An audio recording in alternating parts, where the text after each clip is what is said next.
how to assemble a great team of specialist advisors for your personal boardroom.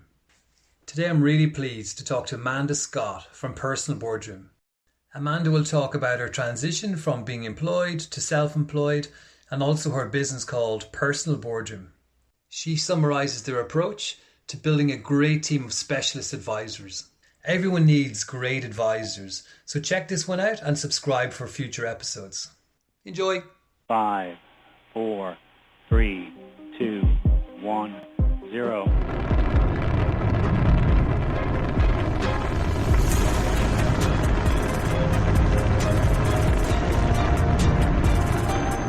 Welcome to the Self-Maker Show. This is your host, Conor Lynch.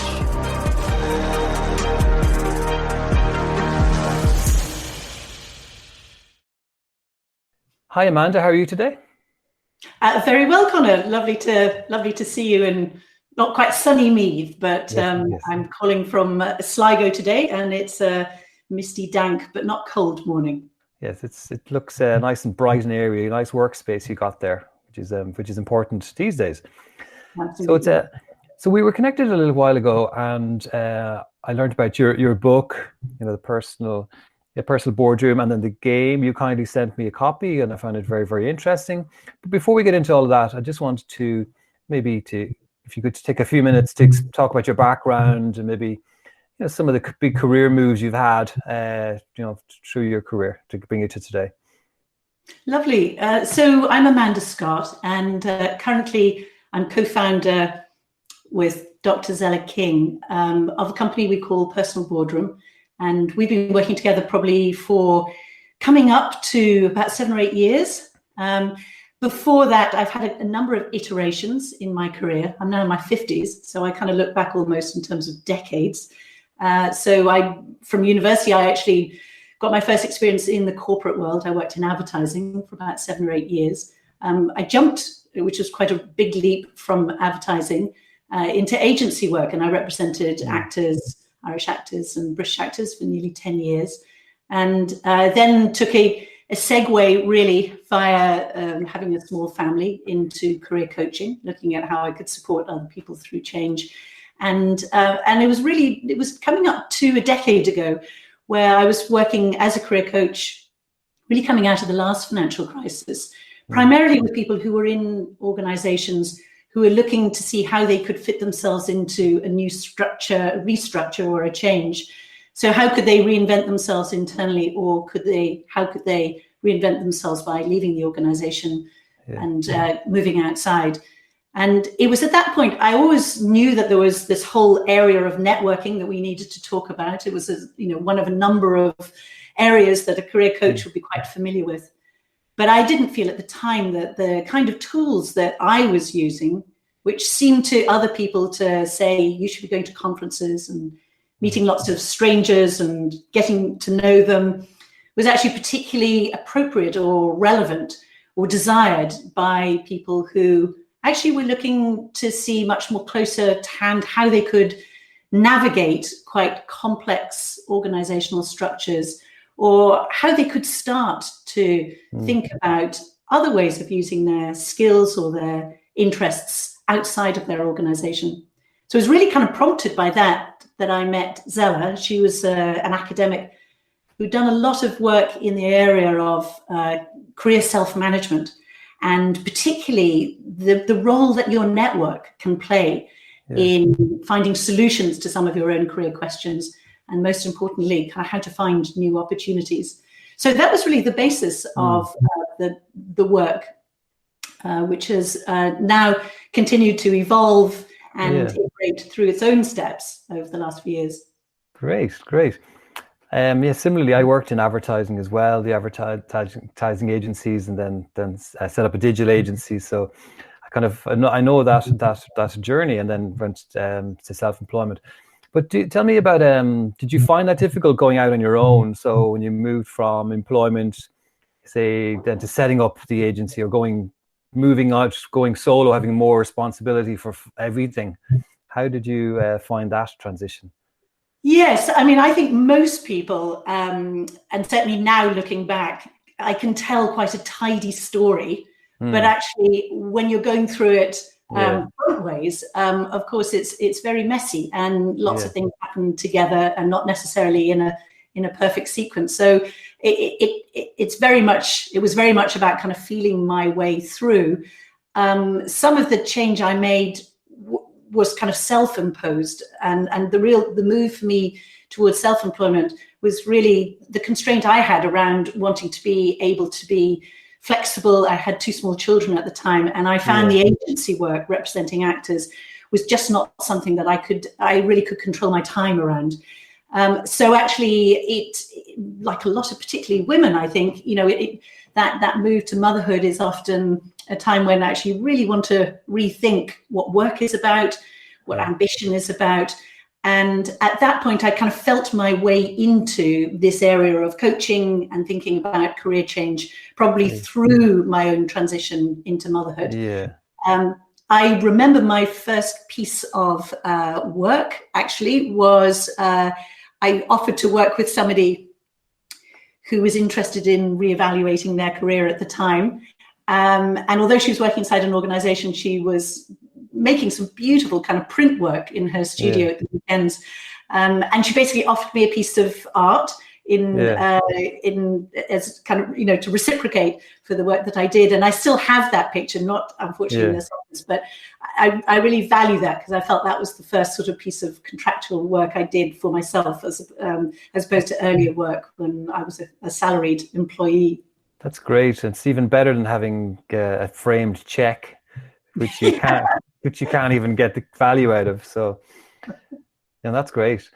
So, and then that was your first client, and trying to get the second client and the third client, then bigger clients, etc. How did you find that? It's test and learn. I mean, I think for most people, you just can't learn this in a book. And, I've always been, I suppose, a bit of an action learner. And I think most people actually, if they think about movements through career, actually involve a number of different events coming together. I mean, I do remember my sort of second sort of professional coaching client. I remember suddenly finding myself in the sort of first meeting and really kind of freezing hard, just thinking, I suppose being overwhelmed by that sense of the imposter syndrome, when you're trying to do something very new for the first time.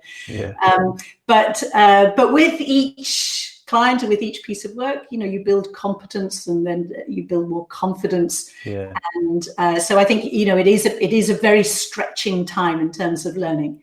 And actually, if I, come back to the kind of work that Zella and I are doing around networks, part of what we feel really strongly is that actually your network can provide you with a range of different resources, not just ways of finding clients, but also ways of tapping into people around you who have particular expertise in an area you're trying to develop in, or can provide that kind of improver, giving you feedback or courage or nerve-giving support.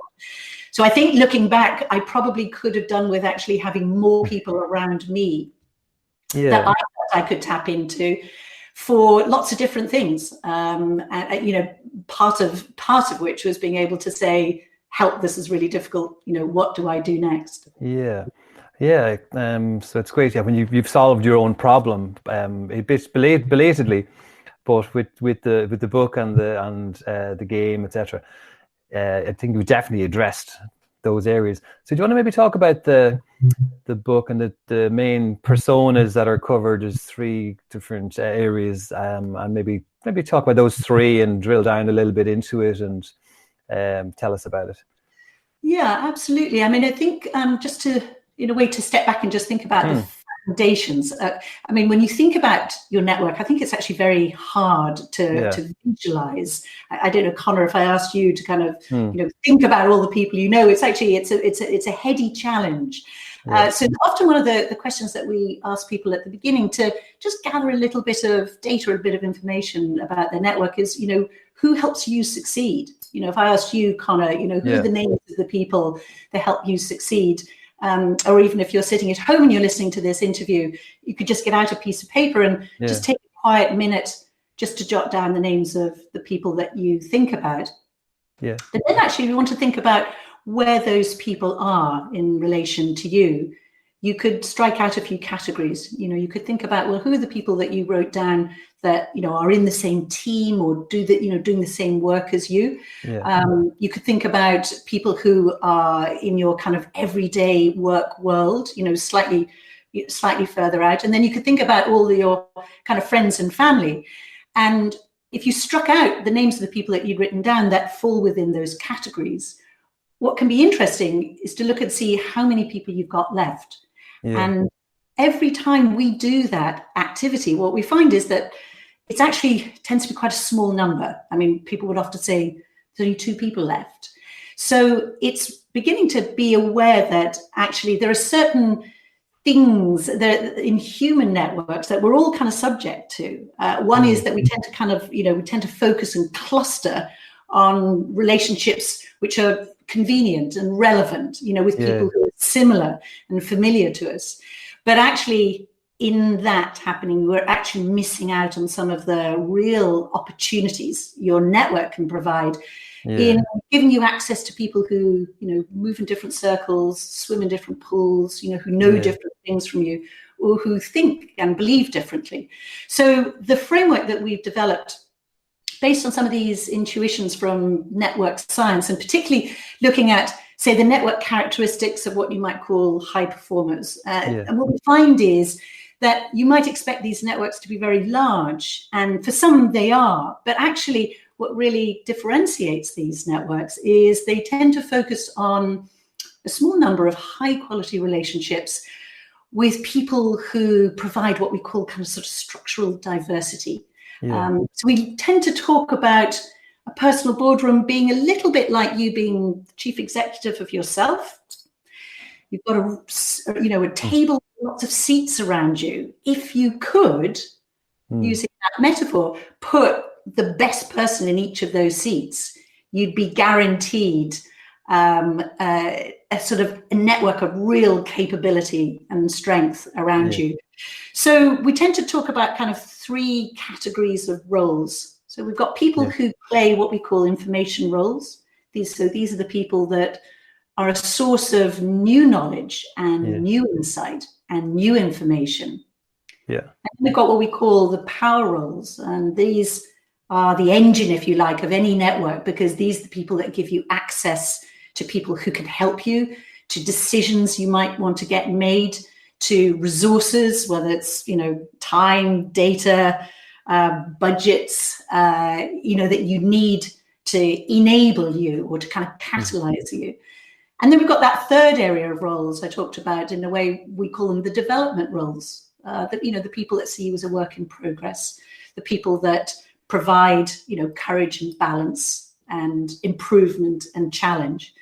So we think about, and this is a construct, it's not a necessary, it's not a natural way to think about your network, but it is a way to think about identifying people that can really make a difference to you.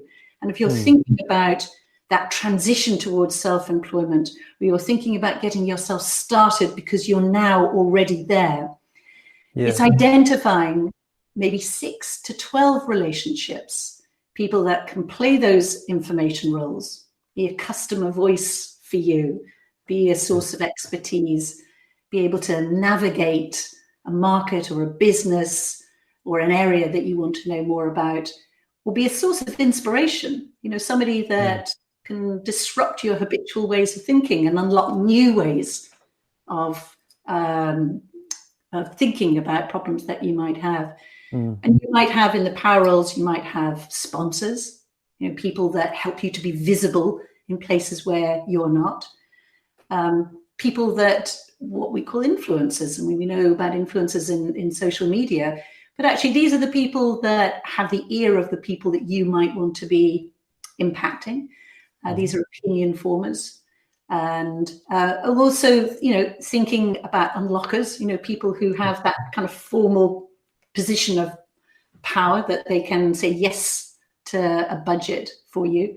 And we've got connectors, these would probably be people like you, Conor, that would have, rich and diverse networks, which if you choose to, you can make available to other people. So, who are your equivalents of, your ConorLynch's that can kind of help open doors and give you access to people that you would like to meet.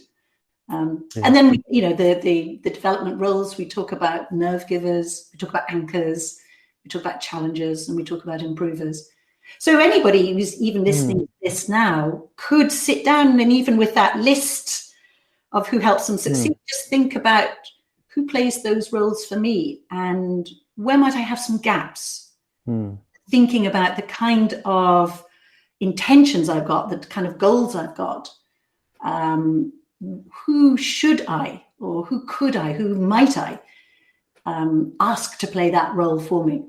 Yeah, no, I must say I do love the model, and the way that the different personas is very, very easy to understand. It's something that was very, very clear to me once I saw it, but I hadn't really thought about all those various roles. But I'm going to show the copy of the book.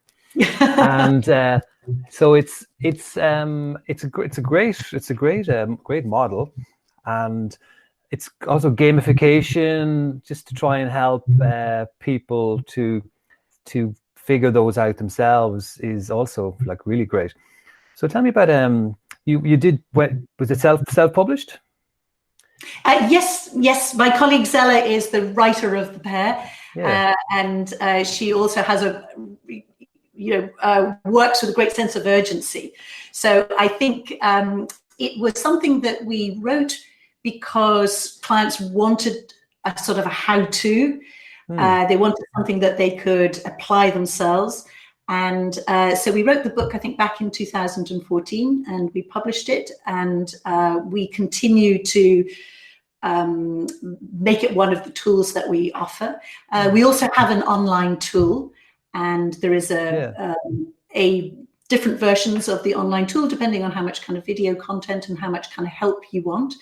But anybody can go to our website and I think just kind of click on the tool, and that is a little bit gamified, but there are levels, and there is a kind of a logic to the levels. So at the beginning, just ask to think about your network as broadly as possible, just writing down names of people.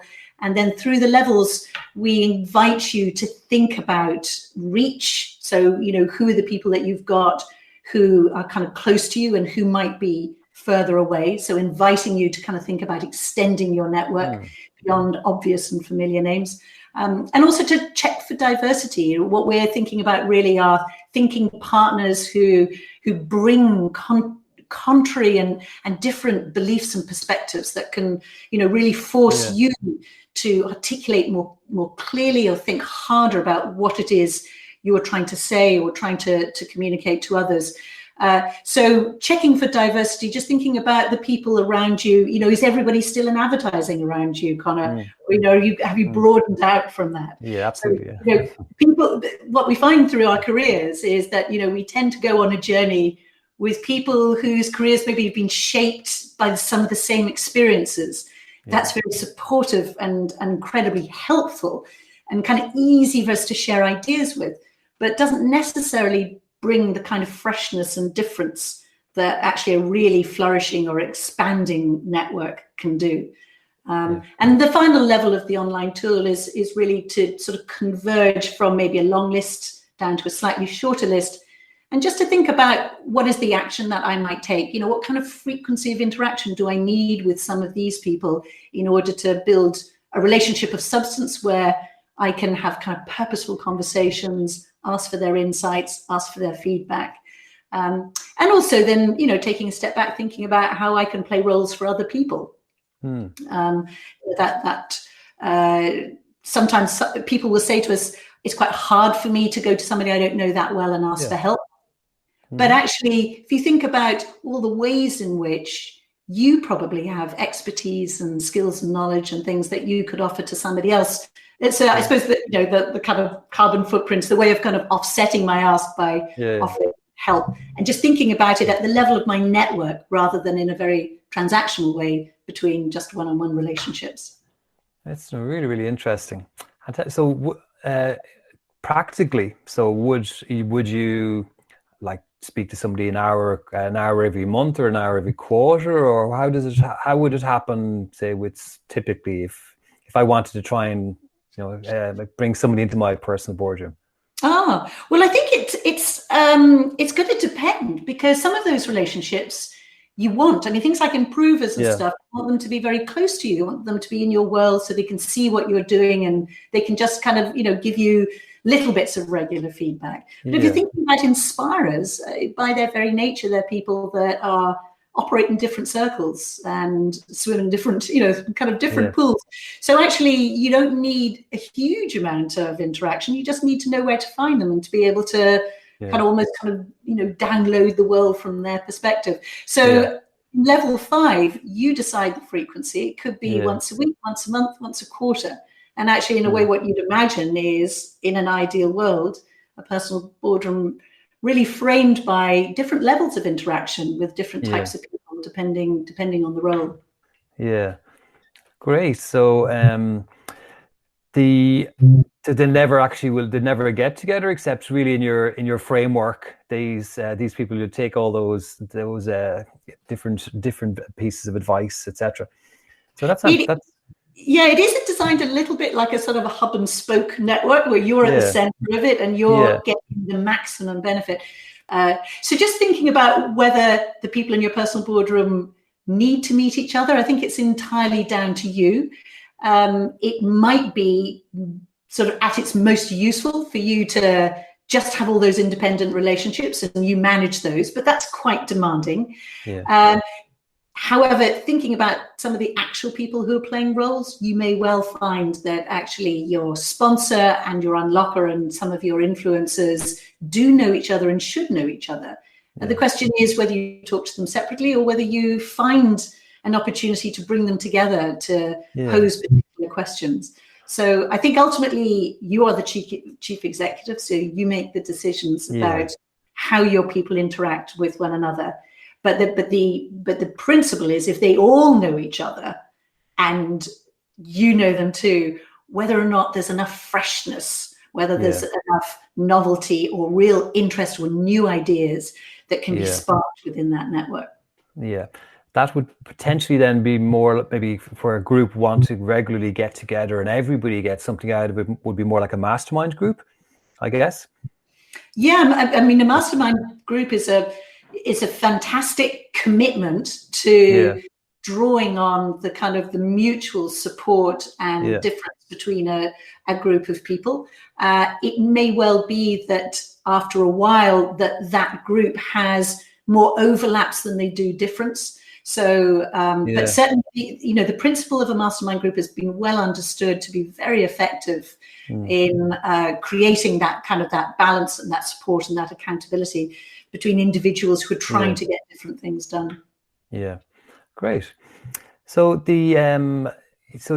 you obviously then surrounded yourself with people who could help you maybe develop a product. So you developed the book, the web application, the cards, etc. So product design and the website and all of that. Then obviously something that you learned, you guys learned along the way. So maybe you want to tell me about that particular, because it's a knowledge product, which is again another specialist area. So maybe how did you get up to speed in that area and produce such a great product? Well, it's interesting. I think that anybody who goes on this journey completely on their own is incredibly courageous. I think that probably at a very early point, I naturally felt that actually this is a partnership. This is about two people drawing on a combination of skills, hopefully some of which are complementary, but between the two of us, if there's gaps, that we know enough people between us in order to be able to solve some of those challenges. And Zella was deeply technical herself. She was able to find a software developer to help us with the online tool. I was able to go back to one of my original coaching clients who was working at Hertz at the time to persuade her to give us some guinea pigs within the organization to test out the efficacy of the model and to see how it worked. So I suppose between the two of us, we really kind of looked at each part of the development of the the model and the tool. And it was really a case of, a minimum viable product. We didn't do everything at once. Yeah. We did it at different stages. And when we worked with our kind of first major corporate, we did it as a research project. It was a pilot, and we were able to give them feedback, and they were able to provide us with feedback. So, in terms of kind of ramping up our client engagement with different organizations, we built it slowly, kind of step by step. So in the early stages, it was very much pilots, research, looking at the results, and then shaping the tool each time, shaping I'm just trying to remember when we first had the roles we had. It was a diagnostic tool which involved kind of pen and paper activities, and actually somebody then used to actually draw up the reports for us. They looked like they were going to be published, but actually there was somebody that we were paying to do them by hand at the time, until we automated and scaled that. So actually, when I think back around, the first kind of 2 or 3 years, it was a series of small iterative steps to build different products. We have a set of Personal Boardroom cards. I mean, in this virtual world, sadly, we don't get to use them so much, but we sometimes send them out. And again, I think we developed those because a client wanted to be able to visualize something and hold something in their hand, rather than think about it in a kind of conceptual way. So that's when the cards seemed like a good idea. Yeah, they're I thought they were very nice as well. You've got nice little icons, and I think people do like that, have to have something tangible, particularly during real world events. So it must be challenging the last while, where you've probably pivoted to virtual activities. So maybe you want to talk about that for a moment, please. Yeah, I mean, we have always, I work in the west of Ireland, Zella's over in the UK. We've always worked virtually together, and we've always delivered webinars, and we often are invited to work with dispersed groups. There could be teams that work in different parts of the world. So I think we've always been used to running webinars and delivering virtually. In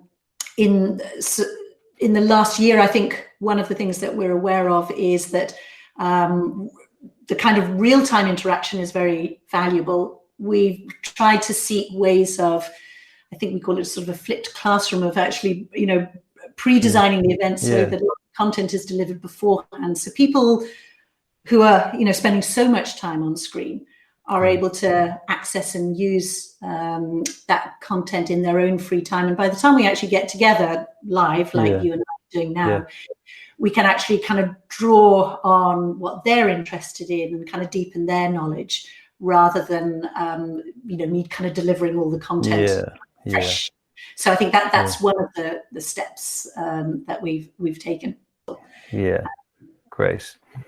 So maybe you want to tell me about what's the plans for the future? What where do you see the business going, and what's your plans for the next decade? I think at the moment we continue to be busy being invited by organizations to help people to think, particularly now that they are increasingly working from home rather than in a social environment in an office, actually really needing to think more deliberately about the kind of network of relationships that they're investing in. So really right now, organizations continue to want tools like this to help their people have a bit more agency over the kind of networks they're building, because the demands of their jobs are continuing to change, and being able to think about different people to help pivot through those changes, I think is an enduring concept. So I think the concept continues to be very valid in the period that we're in at the moment. What the future holds, I think we're still kind of absorbing, living through ourselves. And I wouldn't be over quick to be able to or want to prescribe how this work will develop in the future. But at the moment, it's about living through it together, continuing to ask questions about how people can build new relationships in the virtual world and some of the challenges around that.